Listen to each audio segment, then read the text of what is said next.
Howdy friends, internationally tolerated YouTuber Seanson here, back again with another channel update video. You know, the ones where I talk about myself instead of what it is that you likely came here for, which is the games, or maybe it's the cats. I'd come here for the cats personally, but you know, to each their own. So it's been about a year since I last done one of these things, and quite a lot has happened in that time, so what better place to break it all down in painstakingly drawn out detail than right here, right now. So just to outline what we're going to be talking about today, first up we're going to be talking about the channel itself and how my move to the UK has affected that. Secondly, I'm going to talk a little bit about my Patreon account and the plans for that going forward. And finally, I asked my Patreons to submit a few questions for a fun little Q&A session, so we're going to run through that as well at the end. As always, each part of the video has been chaptered appropriately, so if you don't want to hear me talk about my life or my Patreon and just want to skip to the fun Q&A at the end, by all means, it's just a single click away. The power is in your hands. So firstly, let's pick up where we last left off. And for those unaware, during the year 2021, my partner and I decided to basically upend our lives and move from our home city of Dublin, Ireland, all the way over to a place called Kent in the UK, which is apparently known as the Garden of England, and yeah, it is pretty green to be fair. Now the reason for the move was down to a couple of things. For one, there was a housing and rent crisis in Ireland that resulted in us basically being trapped in a very small, very expensive apartment. There was also dissatisfaction with our jobs, and in reality so much had changed thanks to the pandemic across our own lives and our friends' lives that life as we knew it was essentially never gonna be the same. So when we got an opportunity to move over to the UK and basically start fresh, we figured, look, if there was ever a time to try something exciting and risky, well, now was the time. Fast forward to November 2022, and yeah, we've been here for about a year now, and while it's certainly had its ups and downs, I think overall it's been a change for the better. On the positive side, well, both my partner and I have been able to find pretty decent jobs in our sectors. One of the big benefits of living in the UK over Ireland is that for every good job I could have found in Ireland, there are basically 20 of them over here in the UK, and living relatively close to London means I'm near a lot of the bigger names in my field, so I've been quite lucky to settle down into a job that's both creatively satisfying and filled with very lovely people too. So as far as my 9 to 5 goes, it really couldn't be any better. So long story short, in many ways moving over to the UK has resolved many of the problems that we face back home in Ireland, although that's not to say that it's been perfect. I suppose one thing is that the United Kingdom's economy basically decided to collapse upon itself as soon as we moved here, and it's not being great on the L wallet, let's just put it that way. And truthfully, it's also been quite difficult adjusting to being away from my friends and family. I thought not seeing them as much during the pandemic would have made me a bit more used to it, but it's as people say, absence tends to make the heart grow fonder, and it can just feel, I don't know, a little bit lonely at times. But look, this is all stuff that I can realistically deal with, and in the grand scheme of things, it sets me up better for the future, and it's, you know, it's more bad than good. As for how this move has affected my channel and videos, well, similarly, it's a mixture of good and bad. From the very second I got internet set up in this house, I've pretty much been back straight into making videos, and I really haven't stopped since then. This has resulted in a pretty big year for the channel, with some of my larger and more ambitious projects coming out alongside my usual array of wheelbase videos, and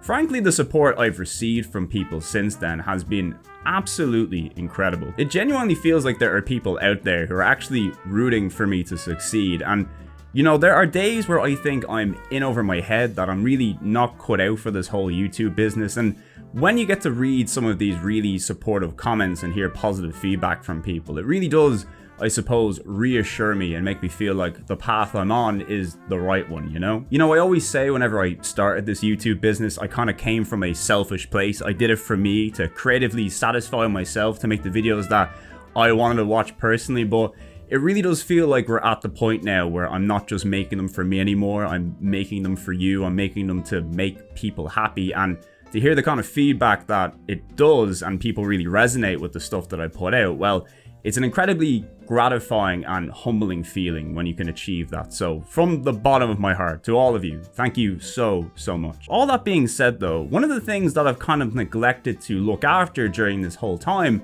has been myself. Ever since I started this channel back in 2020, there really hasn't been a period where I haven't been working on it in some way, shape or form. And look, while I am making exactly the type of videos that I want to make, it can often be a very long and time-consuming process to do so. One that doesn't really leave me very much time between my day job and YouTube to simply just relax, hang out with my partner, chat with the lads on Discord, or even just, you know, play a video game for fun these days. Now, honestly, this is kind of on me and the sort of workaholic nature that I've built up, which, in fairness, is a great thing to have if you're trying to make a successful YouTube channel, but also one that's kind of terrible if you want to live a happy, stress-free life, you know? So as much as it pains me to do it, for the good of my health and the channel going forward, I'm going to be taking a short hiatus in the near future, just to reset and spend some time with my family and friends. I really do love making these videos for you all, and my passion has never really faltered during my time doing this, but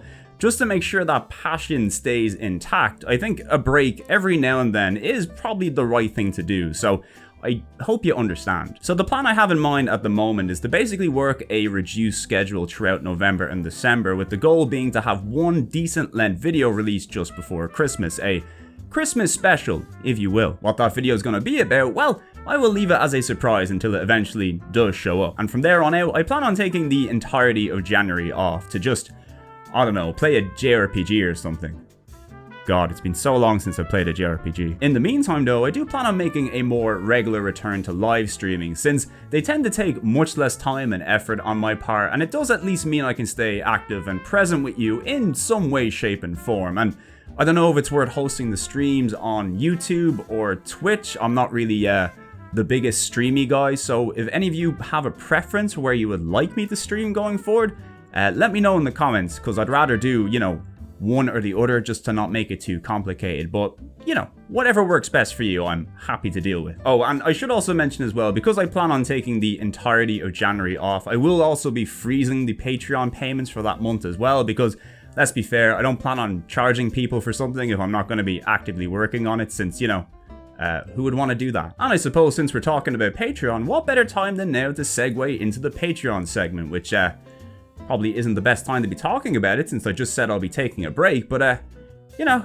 what you gonna do? So around April this year, I finally decided to launch the channel's Patreon account, which, if you don't know, is essentially a website where you can pledge a certain amount of money per month to support creatives with their work. Now, I make a point of not mentioning Patreon during my videos outside of, you know, the shoutouts at the end, because I appreciate most, if not all of you watching this channel are adults, and if you wanted to support me on Patreon, I feel like you'd be able to find your way there and do it if you so wished, instead of me having to, you know, ask or tell you at the beginning of every single video. Personally, I'd rather just let the content speak for itself, and if you like or care enough about it to decide to support me monetarily, well, that is something that you yourself can decide. Now, to my surprise, since launching the Patreon, I've somehow managed to get over 50 of you to sign up to it, which is frankly insane. It's even more insane considering my entire pitch on the website is that I'm gonna spend all of your money on crisps, which, don't worry, I don't do. I only spend a small fraction of it on crisps, so thank you for keeping my pantry well stocked up. But in all seriousness though, it's been a great place to interact with fans, get feedback and ideas for videos, and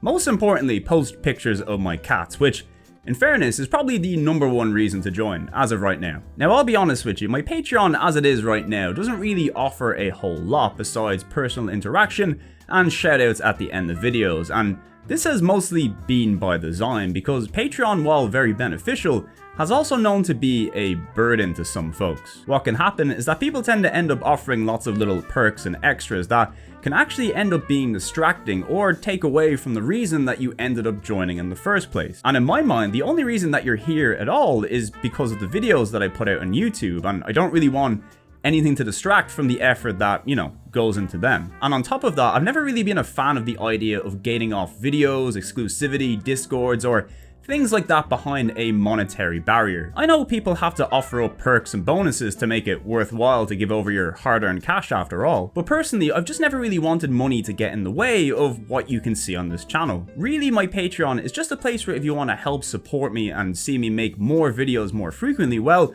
there is a website you can lend your support if you like, and if you can't or don't want to, well, I completely understand. Remember, the biggest and most important way that you can help myself, or any creator on this platform really, is just to simply watch the videos, leave a supportive comment, maybe drop a like here and there, or even share the videos with people that you think might enjoy them. Money is never always the answer. I mean, sure it does help, but you know, it's never gonna be the be all end all. Although once again, that being said, it is finally coming to the point where I'm gonna be migrating the viewer picks for my wheel videos over to Patreon. Now this has always been the plan. If you watch back in my earlier update videos when I first launched the viewer selection, I stated the viewer picks would be submitted by Patreon subscribers, but until that's launched, I would take submissions from the comment section temporarily as a test. But for some reason, I've just ended up doing it that way for over a year and a half now, which worked surprisingly well, all things considered, but unfortunately it is gonna have to change for a few reasons. Firstly, I'm now at the point where I'm keeping track of a huge number of suggestions from people, which really does get more difficult to accurately manage and track as days go on. The more popular the videos get, the more suggestions I get, and while I'm delighted to see such positive interest from people, it has gotten to the stage where I kind of feel like a little admin manager at times. It's really just not sustainable in its current form, I'm afraid to say. And secondly, and most importantly, while I have managed to get a decent chunk of Patreon subscribers through what seems to be goodwill alone, I do have to eventually start offering people something substantial, and the viewer wheel is the way to do it. Now the way this will work is that if you join my Patreon at the lowest tier, you'll be able to submit picks for any and all of the wheel related videos that are out there, whether it's my current series like obscure and Japan only PS1 games, or any future wheel based series that may appear as the channel grows. So while there will be a monetary requirement for it, it is the lowest amount of all of the tiers, and it should still be accessible to most, while allowing me to manage it a lot better overall. Now, even though I have all of this in place, it's still going to be a little while until this new system kicks into gear. Volume 21 of the Wheel series to be exact, which frankly could be anywhere from a year or two away at the rate that my videos come out. And in the meantime, as a thank you for all the support up until this point, Volumes 13 through to 20 of obscure and forgotten PS1 games and Japan only PS1 games are all gonna be viewer picks. Now this is just gonna be a temporary thing, because the spirit of this series has always been about pulling the most random ass game from the wheel, from the most hidden of gems to the literal mundane tripe relegated to the dark corners of gaming history. But in this case, I wanted to make sure that I gave all of you as big a chance as possible to have your games chosen prior to the new system kicking in, and frankly at this stage, the viewer selection is so large and varied, we're bound to get some cool and interesting stuff regardless. So, you know, why the hell not? Let's throw the rulebook away. Who gives a shit? So, long story short, viewer picks can still be submitted in the comment section up until volume 20 of each series comes out. But after that, it's gonna be Patreon only, so you've been warned. In the meantime, if you'd like to check out the Patreon and see what other perks I have going on, I'll leave a link in the description below. But honestly, whether folks support me on Patreon or not, as long as you're happy to just simply watch the videos, I will keep making them, so do not feel obligated to join if you don't want to. Although if you do, you can submit questions like these fine folks for the final part of the video, and that's the Q&A section. Woo! I know, it's very exciting. So let's kick things off with Alan Caslin, who asks, what's your happiest gaming memory? Well, Alan, this might seem like an odd one, but during my 20s, I played a whole lot of a game called League of Legends. You might have heard of it. My friends and I would play this game a ton. Every weekend, we'd meet up in our house for a session of drinks, takeaways, and League of Legends. They were simpler, happier times, and it's like most people say, you don't know how good things are until they're gone. Well, at one point during my league years, a few friends and I entered into a local Irish tournament called G Series. We had a team called the Salt City Shakers who played in the Division 3 circuit, which basically meant we were competent at the game but nowhere near top level. It was basically like trying to watch a bunch of puppies play football. Nobody knew what they were doing, but my god, they were trying their best, you know? So we entered into this tournament as nobodies with very little expectation to win, and in our first game, we got absolutely smashed by the tournament favorites, a team called Instant Gaming, and I strictly remember afterwards being trash talked by my counterpart on the opposing team in a playful way, mind you, but still, I don't know, it just like lit a fire underneath my heart, you know? Anyway, in our next games in the tournament, we somehow managed to win every single one, to the point where we actually ended up in the final against Instinct Gaming in a live best of 5 showdown that was both being attended by a crowd in person and streamed online. And even though it was just a minor league thing, it still kind of felt like a really big deal to me, you know? Well, in this final, Instinct won the first game, then we won the second game, Instinct won the third game, and then we won the fourth game. And it all came down to this final game. And at that stage,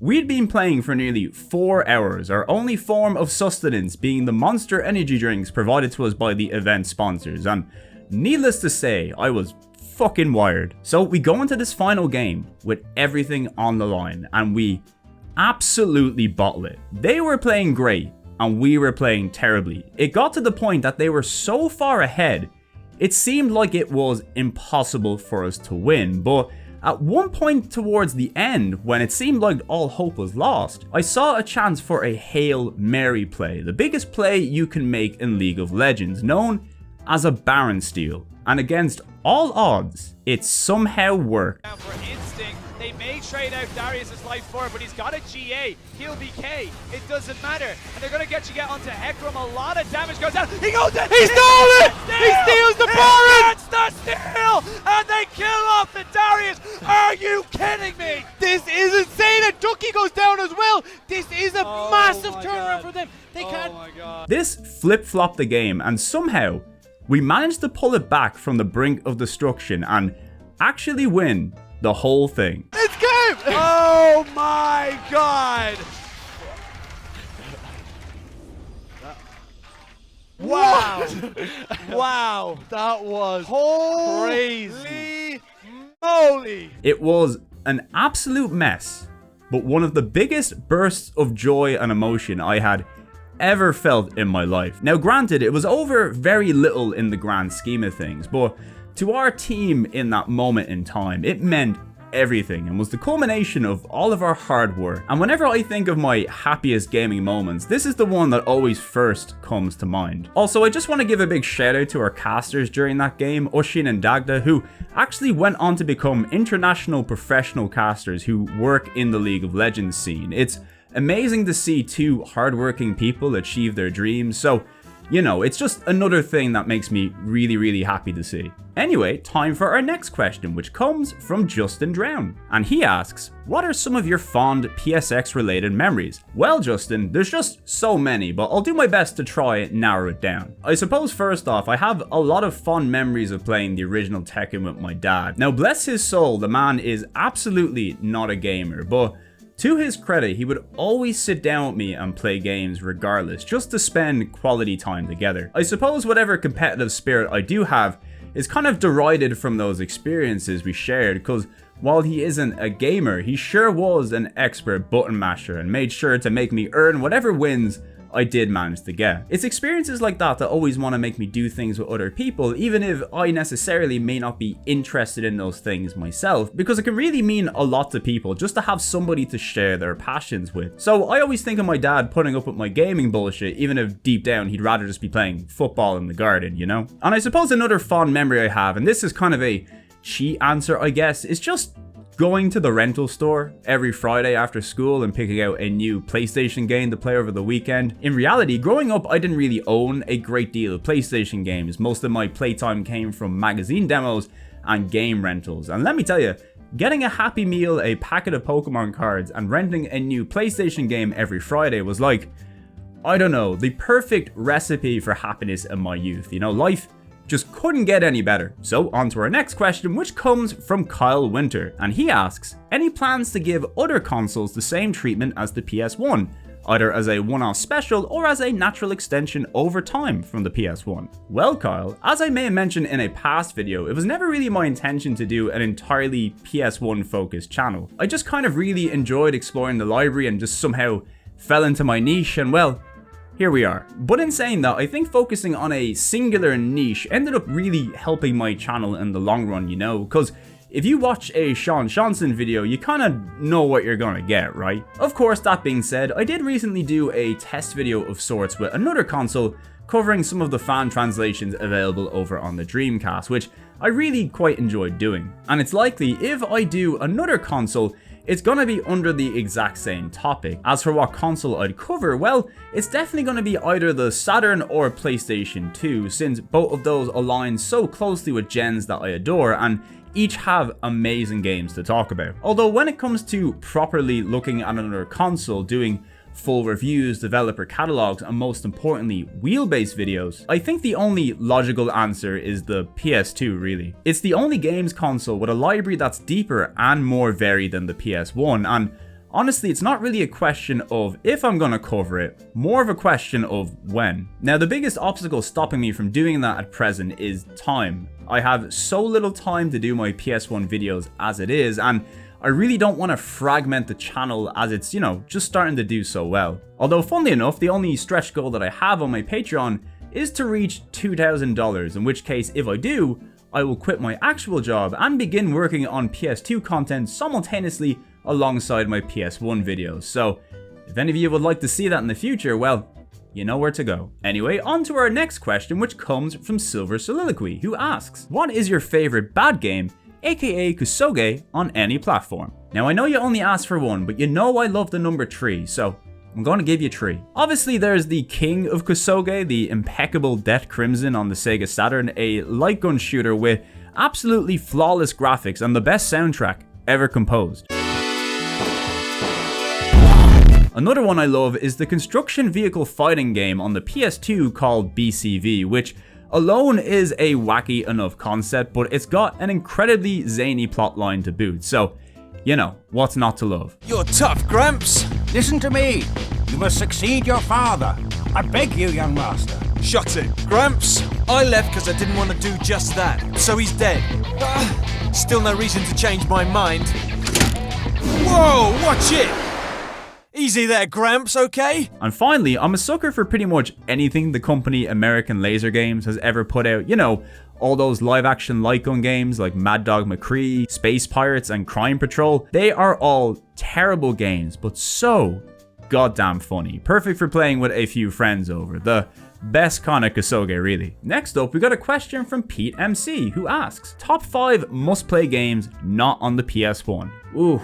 Tough question, Pete. I'm not really much of a top 5 or top 10 kind of guy. I usually just have a pool of games that I love, and they're all kind of my top games for one reason or another. But for you, Pete, I'm gonna try pick 5 good games from that list to recommend. First off, I'm gonna go with Shin Megami Tensei 4 on the Nintendo 3DS. Now, for those who don't know, I'm a huge SMT fan. Maybe the t-shirt gave it away, I don't know. And my personal favorite of the series is the 4th mainline entry on the 3DS, a wonderful, addictive, and dark experience with one of the greatest soundtracks ever put in a video game. If you've played Persona and are looking to try out a true Megami Tensei experience, then they really don't come much better than this one. For my second pick, I'm gonna go with Jet Set Radio Future on the original Xbox. This game for me was like an awakening in a way. The style, the aesthetic, and most importantly, the music. No game has ever really spoken to me and influenced my future tastes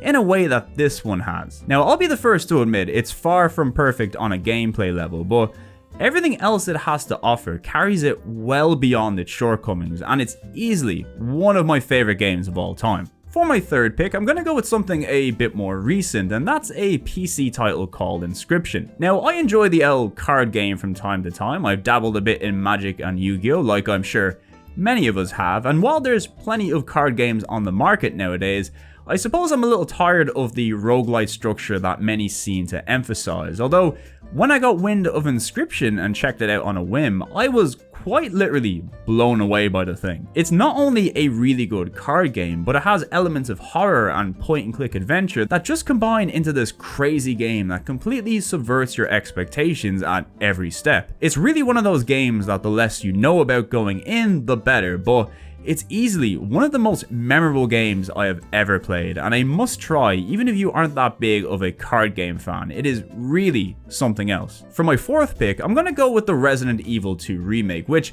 in my opinion at least, is the greatest reimagining of a game I've ever got to experience. Now, I love the original tank control Resident Evils, and for my money, Resident Evil 2 is the peak of that series, at least, when it comes to the PlayStation entries, but This remake is such a masterful recreation of the experience, all dolled up for a modern audience. When this thing first came out, I must have played through it at least 8 or 9 times in a row because I just couldn't get enough of it. Your first time through with Leon and Claire is spooky intense, and then the following playthroughs are all about finessing your routes and shaving off little bits of time here and there. It's just such a fun and addictive loop, and it really shows why Capcom is currently on one of the best runs of any modern Japanese developer. They just get it, you know? If you've yet to try this, please go out of your way to do so. It's such an incredibly made video game. And finally, I'm going to bring it back to the classics and one of my favorite games of my youth, and that's Rocket Knight Adventures, the Mega Drive classic from Konami about a cute opossum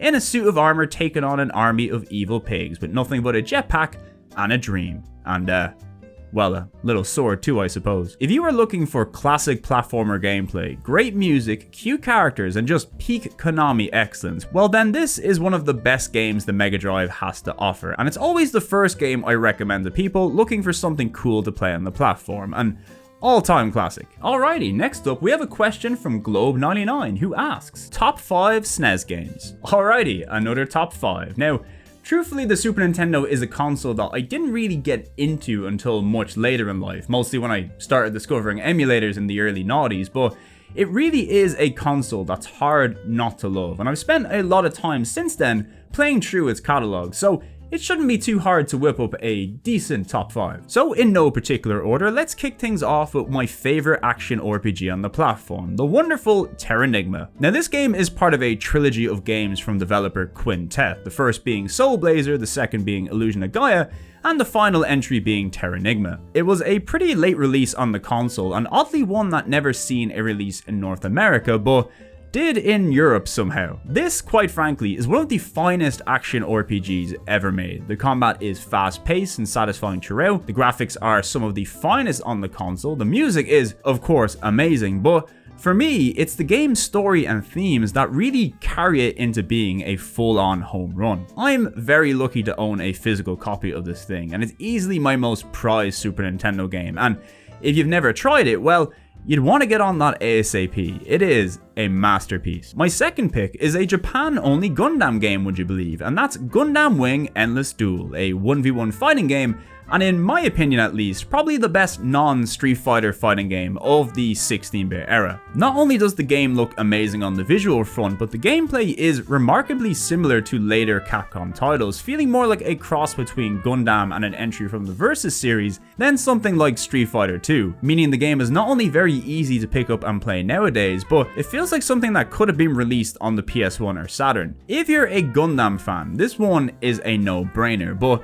if you also just happen to like fun 16-bit fighting games, well, then definitely check this one out. For my third pick, it's gotta be Wild Guns. This game is just so damn good. I've always really liked these third-person Cabal-style shooters, but I think Wild Guns represents the peak of that style on the console. We've got a cool mixture of steampunk and Wild West, excellent snappy controls and mechanics, and best of all, a great two-player co-op mode that really just seals the deal. If I have an hour to kill and I want a fun time on my Super Nintendo, well, Wild Guns is the game I'm going to go for, each and every time, no doubt about it. For my fourth pick, let's go with a hidden gem, and that's The Firemen, which, as you'd expect, is a fun little game where you play as a fireman. It's basically a top-down shooter similar to the likes of Loaded and the Chaos Engine, but instead of shooting bad guys with guns, you're fighting fires with water. It's an oddly addictive and fun little game that I love for its unique take on being a firefighter. In fact, to this day, it's still probably the funnest firefighting game out there. Well,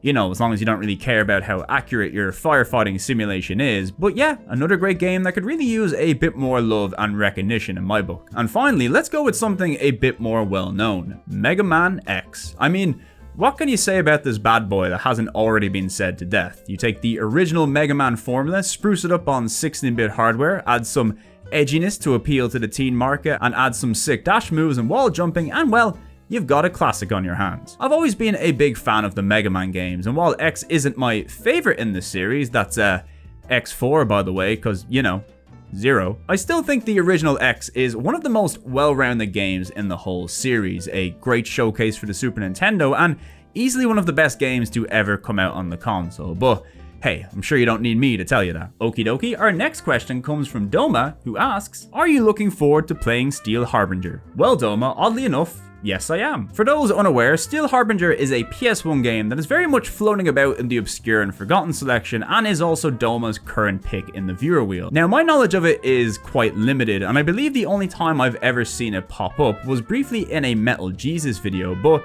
it looks very much like an interesting mixture of jank and dumb fun, and as we all know, that can very easily lead down one of two pathways, but they're usually the funnest games to make videos on, so you can bet I'm looking forward to it. And finally, we have not one, not two, but 4 questions courtesy of Daniel Woda. Daniel, of course, carefully noting that I didn't set a limit on the number of questions you could ask, so he's the real winner today. Daniel's first question is, are you playing any modern games and do you have a favorite title amongst them? Honestly Daniel, since starting this channel, the amount of modern games I play has dropped dramatically. I used to play games like Destiny 2 and Final Fantasy 14 on the regular, and I just dropped them completely because I cannot commit to time sinks like that anymore, I'm afraid. Although I still do try to squeeze in some modern games whenever I get the time, although they're almost always shorter experiences. You know, stuff that I can just finish over a couple of evenings. This year, I've managed to finish a grand total of 4 modern games. Those being Kirby and the Forgotten Land, Neon White, Signalis, and most recently Stray, and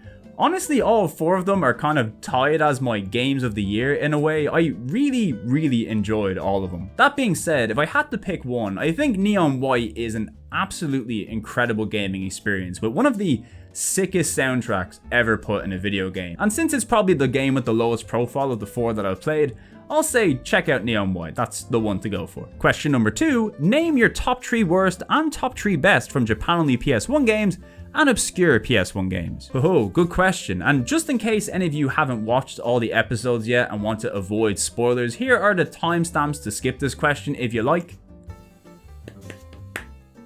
Okay, let's do this. All right, so let's start with obscure and forgotten. So the 3 worst, gotta be Hotshot, The Raven Project, and probably Cheesy. Yeah, I feel pretty comfortable with those picks. As for the 3 best, well, those are pretty easy. I think N-Gen Racing, Silent Bomber, and Omega Boost, conveniently the last 3 games that ended up in the must play tier, so, you know, not much thought required on that one. As for Japan only games, the 3 worst, well, my first 2 picks are pretty easy. I think Beyblade 2 and Dangan are pretty bad, and for my final pick, that's a little bit tougher. I guess I'll go with Guntu Western Front, because even though I kind of like that game for its Kosoge factor, it is in fact actually quite bad, so yeah, let's go with that one. As for my top 3, I suppose that's another tough one. I mean, the first 2 picks are quite easy. It's got to be Gamera 2000 and IS Internal Section, because Volume 5 is really just the gift that keeps on giving, you know? But the last pick, that's a little bit tougher. It's probably a tie between Community Palm and Suzuki Bakuhatsu, but since I'm yet to play the full fan translation of Community Palm, I'll probably give it to Suzuki Bakuhatsu for now. It's just such a cool and fascinating game. On to the next question. There are many games that are considered to be weak or bad by most people. Do you have any games that you think are good and wrongly considered as the worst ever? Now, it's hard to say if any of these games that I'm going to list here are actually good or maybe just considered good by my own odd standards, but there are a few that come to mind. The first one is the South Park FPS game. Now, to be fair, I haven't played this game since I was a kid, but I remember actually really quite liking it. I often hear it referenced as one of the worst video games of all time, and honestly, at least from my memories, I really don't think it is anything as bad as folks make it out to be. Maybe a modern playthrough in the not so distant future might change my mind, but for now at least, I thought it was, you know, alright. Another game that comes to mind is a game that I reviewed on the channel not too long ago called Chaos Break. Now, this isn't a great game by any stretch of the imagination, but I've seen it appear in top 10 worst PS1 game lists and referenced as the worst horror game on the console, and those people are frankly just talking out their hole. I wouldn't even consider it bad, it's just, you know, fine, and some games that are fine are still worth checking out, and Chaos Break is one of those. And I suppose a more recent example that I can think of, and one that I personally think I'll be alone on, is remember that weird Contra game that came out a few years back called Rogue Corps? It was a top-down shooter made in Canada, had really ugly graphics, poor performance, and by every stretch of the imagination was a terrible Contra game. Well, I once gave it a shot out of a morbid curiosity and was surprised to find a pretty fun top-down shooter with action RPG elements thrown in. It was just the right amount of repetitive dumb fun for me to have a good time with it in spite of its very clear flaws. And look, while it's most certainly an awful Contra game, if you can look past its name and lineage and just try to enjoy it for what it is, I think it's far from the worst game out there, you know? Obviously it's best if you can find 4 friends to play it with you, but yeah, good luck with that. And now, onto our final question. If you could bring back to life one game series from the PS1, which one would you pick? Damn, Daniel, another tough one. So I'm going to give you 2 answers. The one that I would like to see the most, and the one that I think would work the best as a modern release nowadays. Now, my personal pick would be to bring back Jumping Flash, spruce it up with some modern graphics, give it an optional VR mode, and there you go, that's gonna print money. Well, some money. My money. You can have all my money. As for a series that I think would do well nowadays, seriously, if Sony had the foresight to bring back The Legend of Dragoon and make a true high-budget classic role-playing game, it would in fact, quite literally, print money. It's something I see people clamoring for all the time, and we all know it's never gonna happen, but considering how beloved this lone entry of the series is, it's really a shame that we never seen further entries outside of the PS1 original, and really, I think it could flourish in a modern setting, so that would be my pick for sure. Well, that's the end of the Q&A, and with that, also the end of the video. I'd like to say a huge thank you to those who sent your questions in, and also a big thank you to everybody who stuck around until the end of the video. It was certainly a little longer than I had planned, but hey, that seems to be the theme of my channel, so nothing new really. Once again, thank you so much for the support you've shown me throughout the year. It really does mean the world to me. I'll be sure to keep you all updated about the upcoming Christmas special, as well as any of the future live streams that are going to take place in between. But until then, take care of yourselves, look after one another, and I'll talk to you again real soon. See ya!